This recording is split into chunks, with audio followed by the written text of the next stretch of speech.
South Africans love motorsport, from spinning to motorcycle racing. But it is Formula One and anything associated with F1 that draws spectators in their droves. It's one of the main reasons the South African Minister of Sport, Arts and Culture, Gayton McKenzie, is determined to bring the sport and its stars to the iconic racetrack of Kyalami in Johannesburg. F1 is missing a continent. This is the continent. It's going to happen. We're looking at a 2026 maybe, but definitely 2027 calendar.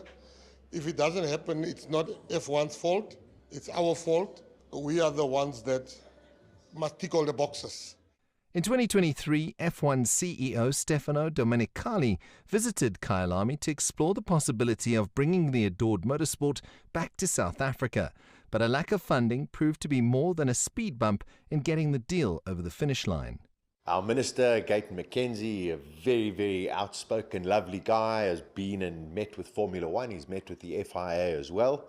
However, that's only one part of the puzzle. And out of that puzzle, there are many, many elements. The amount of races there are on the calendar, for example. Is there a spot for South Africa? Is Kyalami ready for a Grand Prix, or what has to be done for Kyalami?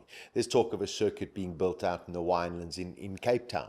The sport's popularity cannot be underestimated, but the famous track requires upgrades and a brand new paddock that matches the FIA standard and will cost over $5 million to build. There are millions of people around the world who are desperate to see South Africa and Africa, yes, on the calendar, but specifically South Africa because of its motorsport heritage and culture. And I think Kyalami as well. Kyalami is still very revered. It is still very, very well known, even with the new caliber of racing drivers who weren't even born when we had our last Grand Prix. The thought of motorsport's premier event returning to South Africa has pulses racing.